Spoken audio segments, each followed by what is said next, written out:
After years of torment from my stepmom and my dad's indifference, he's now threatening to skip my wedding because I won't invite her.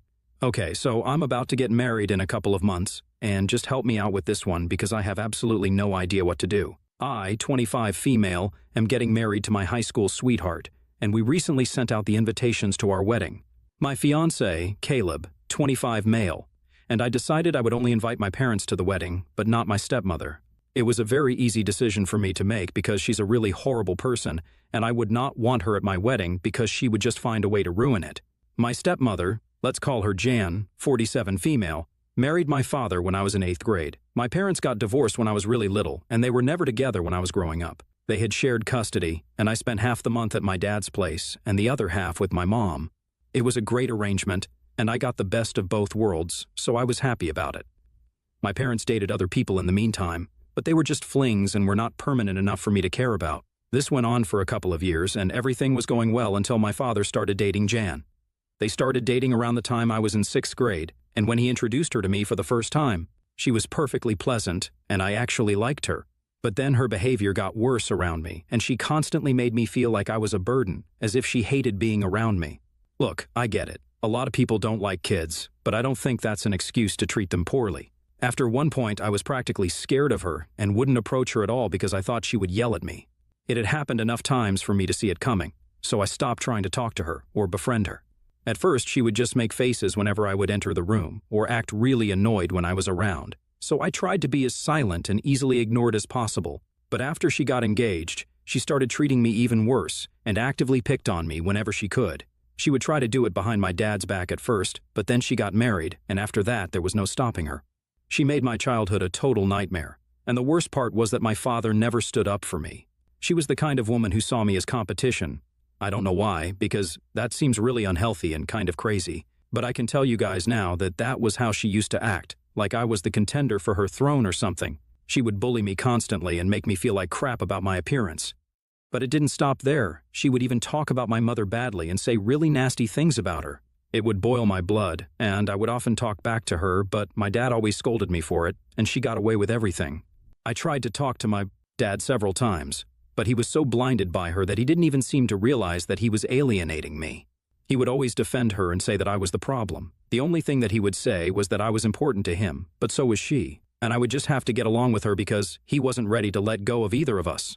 He claimed that she would only occasionally get annoyed with me because I tried too hard, and she didn't like that. He excused all the bullying by saying that it was just her being concerned about me and that she didn't intend to mock me. But I'm not an idiot. I knew what was going on, and I knew that he was in denial. He was just trying to convince himself that the woman he had married was not an absolute monster. I didn't realize it back then. But I know now that my father had always been selfish in thinking about me. But back then, it was really important for me to have a relationship with my dad, and that's why I was even willing to put up with Jan, even though she was a total nightmare to live with. I let her stomp all over me and completely shatter my self-esteem, all because I wanted my father to be happy with me. I honestly wanted nothing more than to go back to having a normal family with both my parents loving me equally, and I stayed with my dad without complaint because I hoped that things would fix themselves eventually. I never told my mother about this because I was afraid that if she found out how Jan was treating me, she would file for full custody, and then I would never get to see my father again. After a while, I even stopped complaining about Jan's behavior to my dad because I was paranoid that he might give up his rights. I would end up in the same place, and I would never be able to see him again. I was also afraid that Jan might make him give up custody, but that one was out of my control. So the best I could do was just not bother her and constantly walk on eggshells around her. I guess it's safe to say that my childhood was not easy, and growing up in my father's house was extremely difficult, but I got through it somehow. I still maintain a relationship with my father even after I left his home. Call me foolish, but I was really attached to both my parents, and I couldn't imagine a life without them. I was willing to put up with whatever it took, and so Jan got away with everything. She bullied me throughout high school, and my mental health really took a hit. I turned into this weird, silent, introverted kid that I never was before Jan took over the household. But I tried my best to put on a brave face, and the only thing that got me through it was the fact that in a few years, I would be going away to college, and then she wouldn't be able to ruin my life anymore. So when it was finally time for me to leave for college, there was nobody happier on the planet than I was. I was thrilled to finally be going away, and the cherry on top of that was the fact that I was going to college out of state, so I would only have to come back for the holidays. I could just choose to spend the major holidays with my mom, while still maintaining a relationship with my father and doing my best not to offend him, so he doesn't cut me off. It was a crazy balancing act, but I got through it somehow, and that went on for a couple of years. Even after I graduated from college and got a job, I was trying my best to maintain a relationship with my father while still putting up with Jan, who only seemed to be getting worse with age. She was vicious most of the time and would actively try to get me worked up, but I wouldn't let her succeed, and that only made her worse. One day I was visiting my father for lunch, and she started picking on me again, so I completely lost it, and we got into a very nasty fight. That was probably 3 years ago, and after that my dad would only invite me home when Jan was not there. I think by that time he had finally realized that John was always horrible to me, and that was never going to change. But he also probably wanted to have a relationship with me because I was his only child, so we started meeting in person, either at restaurants or when he knew for a fact that Jan wasn't going to be at home. It was kind of strange, but also a huge relief now that I didn't have to deal with her constantly being around us and trying to make everything about herself and her weird issues with me. Not to mention the fact that the issues that she had with me were completely made up and arbitrary. She hated me just because she could, and she didn't really need a reason for it. Part of me actually even thinks that she might have been one of those crazy people who just enjoyed treating other people badly, especially kids. Otherwise, if she really saw me as competition, then she would have forced my dad to kick me out or give me custody, but she kept me around just so she could pick on me whenever she wanted to. And then around the same time, I started dating Caleb. After dating for a few months, I decided that it was finally time for my parents to meet him, so I introduced him to them at my birthday dinner in my apartment, and everybody seemed to get along. Jan was obviously not invited to that dinner because we were not on speaking terms at the time, and after that, we never really reconciled, so she never knew anything about my relationship with Caleb. We got engaged a couple of months ago and have been planning for the wedding ever since. It didn't occur to us at any point that Jan might want to be invited to the wedding, because after the way she treated me throughout my childhood and the last fight that we had, I didn't even think that she wanted to have anything to do with me. Besides, we hadn't spoken in over 3 years, and she never attempted to make things right with me, so why would I invite her to my wedding?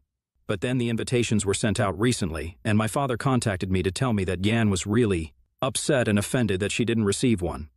Caleb and I weren't exactly letting people bring plus ones, because we intended on having a small and private ceremony, so it was very clear that she was not welcome at the wedding.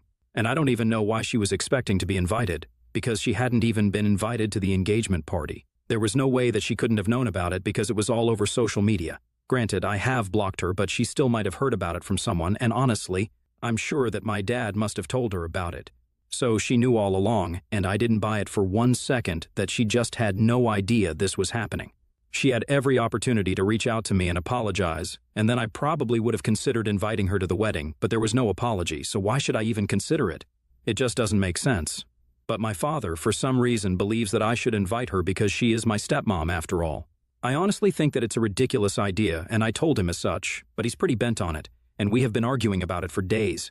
I really don't think Jan deserves to be invited to my wedding, because that would mean that I consider her family, and I really do not. We had been talking about this for quite some days, and yesterday my father told me that if I didn't invite Jan to the wedding, then he wouldn't be attending either, because it was quite insulting that his wife wouldn't be invited to such an important family event. I was shocked that he would even say something like this because so far he hadn't even tried to make things right between me and Jan after the fight. I could understand that Jan was probably doing this because she wanted to create drama before the wedding and she's just an attention seeker, so she was probably enjoying this. But I couldn't imagine why my father was indulging her. He could simply just tell her that after terrorizing me my entire childhood, she had no right to expect to be invited to my wedding. But instead of standing up to her, he was once again making it seem like I was the problem here and trying to get me to change my mind about who I was inviting to my wedding, something he had absolutely no say in, mind you. I had actually started to believe that after the fight my father was finally coming back to his senses and wasn't going to take me for granted again. But after what he said last night, I realized that it was never going to happen, and he was always going to put Jan over me. So I told him that it was probably for the better if he didn't attend the wedding, and that I would be rescinding my invitation, since I now believed that neither he nor Jan deserved to be present at such an important event. I told him that he was just as bad, if not worse than John, because she had been the one who bullied me throughout my childhood and teenage years, but he was the one who allowed her to do it and get away with it with no consequences, just because he was too much of a coward to stand up to his wife and defend his own daughter. He had never taken a stand for me, and it was foolish of me to expect that he would do it at this point. So I told him that I would rather he not attend the wedding at all or even try to contact me in the future, because I was done dealing with this. Then I hung up and told Caleb about the conversation that I had with my father because I wanted someone to reassure me that I had done the right thing. I had no idea what was going to happen next, because I had always just assumed that maybe at some point my father would be able to see Jan for what she truly was and stand up for me. Clearly, that was never going to happen, and I had to come to terms with it. Now, I had expected him to try and reach out to me at least once after the fight, but he didn't. The people who did reach out to me, however, were his family, who wanted to tell me that I was being extremely ungrateful and that I needed to apologize to my father. Honestly, I don't know what's ungrateful about what I did. I was just honest and finally stood up for myself after years of deluding myself into believing that my father actually cared about me. Maybe he does, but clearly not enough to tell Jan to back off. His love for me is not limitless and unconditional, and neither is mine. And I think it's a bit unfair to expect me to invite the woman who completely ruined my childhood to such an important event. I don't trust her, and I would never want her around me after this, so it's ridiculous of her to even expect that she would be invited to my wedding. I think I'm being completely fair by cutting off my father for giving me an ultimatum, but my dad's side of the family thinks that I'm being ungrateful. A lot of them have texted me or even called me to let me know that they are incredibly disappointed in me and that they expected better. By better, they mean that they wanted me to just let my dad do whatever he wanted to, and I must stick around regardless of how that makes me feel. They think that I should invite Jan to the wedding just because my dad says so. Apparently, I owe it to my father because he was the one who raised me and gave me a nice childhood. And he was the one who sent me to college and is the reason why I have a good life now. Honestly, I don't think that's such a big deal. Lots of people do it for their kids. I have always been thankful to my dad for whatever he has done for me, but I don't think he deserves to be worshipped because of it. Like any other parent, he did things for me when I was a kid. Big deal. That doesn't mean he can just say and do whatever he wants now and I have to put up with it. Also, let's not forget that I have also made allowances for him. He let Jan bully me throughout my life, and I don't know how people are missing that very significant part of our relationship. It was no secret that she used to terrify me. When I was a kid, and my dad never seemed to mind it. All his family members knew about it, and they pretended that it was not a big deal. It's only a problem if I stand up for myself, I guess. My mother thinks I'm being perfectly fair, and so does Caleb.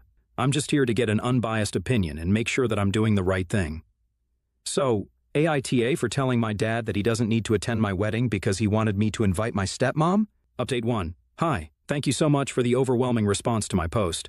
I have decided to stick to my decision of cutting my father off. Only after reading the comments did I realize just how much he had been taking me for granted all my life.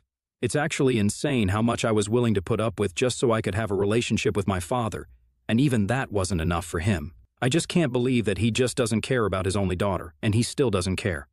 It's a horrible feeling, and it just sucks, but it is what it is, and I can't change it.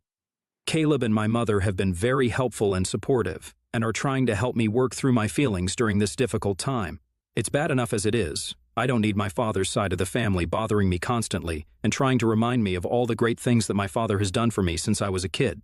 Most of the things they talked about are things that literally every parent in this world does, but they think that my dad is somehow special for doing it for me. I haven't been replying to any messages because it's all really difficult to process, since these are people who have actually watched me grow up, and they're still against me somehow or because they want to whitewash my father's image. I don't know what they think they're going to accomplish by constantly texting me and telling me that I'm being ungrateful, but I'm sure as heck not going back on my word and inviting my father or trying to fix things with him. I said what I had to say, and now he either owns up to his mistakes or stays away from me. It's as simple as that. I'm not even asking much of him. I'm not telling him that he needs to leave his wife because I hate her, even though that's what I should be doing because she is a terrible person. But I am still willing to be the bigger person and let him attend my wedding if he just apologizes to me for everything that he did wrong. That's all I want. But clearly, that's too much to ask from someone like my father, who doesn't even want to acknowledge the fact that he's screwed up and only cares about being perceived as a good guy. He doesn't actually want to be the good guy, and I get that now, I really do. I had believed and forced myself into actually thinking of my father as a decent human being who cared about me, but that's not true. Any father who cared about his daughter wouldn't ever let his wife or anybody else treat them the way Jan treated me. But he not only allowed it, he let her get away with it for years on end.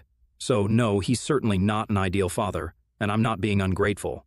Update 2. Hey, so the wedding day is coming closer, and it's been a month since I last spoke to my father. My relatives on my dad's side of the family stopped contacting me or trying to tell me that I was wrong after a few days, and I was cut off from that side altogether. I can't say that it made me feel bad because it really didn't. It just made me feel grateful that everybody had shown their true colors before the wedding, and now there would be no drama at my wedding. But unfortunately, that didn't rule out the possibility of there being drama before my wedding. I almost forgot about the whole fight with my father because I have been so busy planning and managing work. I've just been really swamped with work and stuff. So when, the other day, my dad showed up at my house, I was completely blindsided. Of course, I had to let him in because I'm not the kind of person who can simply just refuse to let people inside the house, especially when it comes to my father. I don't know if that makes me weak, but I can't turn my parents away, even if I'm fighting with them. I didn't know what to expect, and I thought that he was going to apologize for a few seconds when he entered the house, but that's not what happened. I mean, I guess you could call it an apology in the weakest sense of the word, but he's still not attending my wedding, so there was no point in that. He came to my house around noon and left about 3 hours later. We had an in-depth discussion about our relationship and how to go about fixing it. We couldn't come to a decision, but the discussion that we had was much needed. He finally addressed the fact that John had been a bully and that he had let things slide when I was a kid simply because he didn't want to pick a fight with Jan.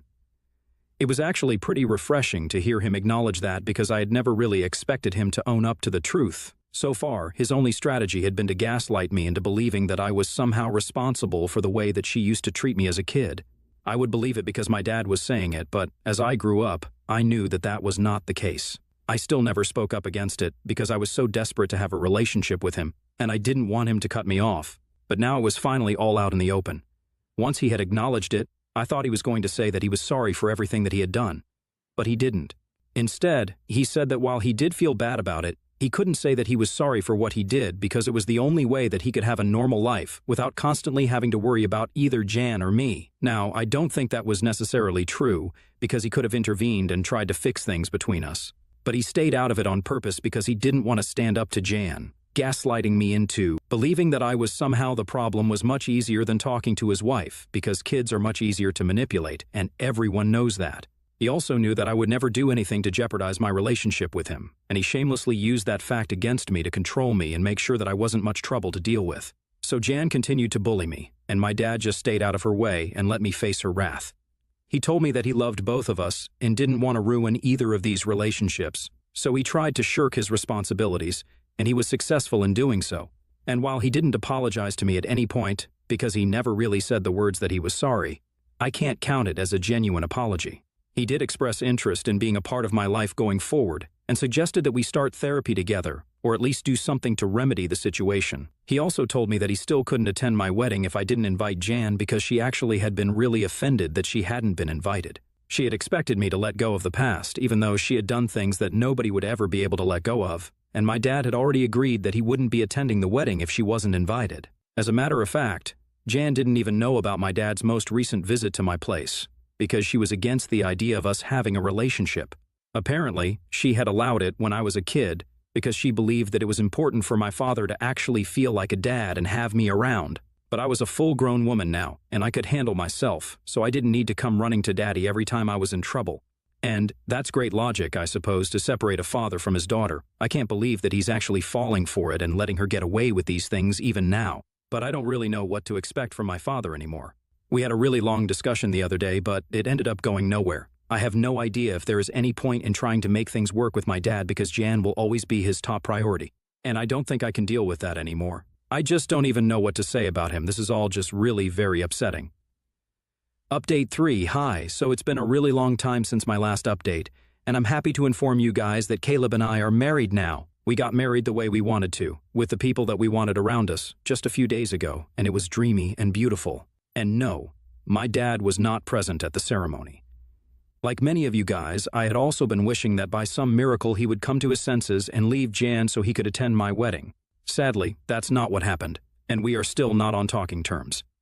Now, I know that in my last update I said that he and I had a discussion about this, and we were going to work on our relationship and start therapy and stuff like that, but none of it materialized. After that conversation, we tried to keep in touch, but he just stopped responding to me after a couple of days. I kept trying to talk to him and reach out to him, but he just never replied. After that, I got busy with work again because I had to wrap up everything before I took leave for my wedding, and I forgot to text him or check up on him. He could have texted me, but he didn't, and we stopped speaking after that. I got to know from a couple of other relatives who were still on talking terms with me that he and Jan had moved away to the suburbs recently, and that's probably what he was busy with. But I can't figure out why he didn't share that with me. Or why he even bothered to visit me that one last time and make a bunch of promises that he wasn't going to live up to anyway. I was doing just fine, and honestly, I'm still doing fine, but I was just a little put off and disappointed that even after making those promises and saying that we would work on our relationship, he still didn't bother to actually show up for me and make it count. It's fine though. He's disappointed me enough times for me to get used to it, but I'm not going to let it happen again. Now I'm just going to focus on the relationships that I already have and the people who actually care about me, like my husband and my mother. Caleb and I are leaving for our honeymoon in a couple of days, and that's the only thing I'm going to think about now.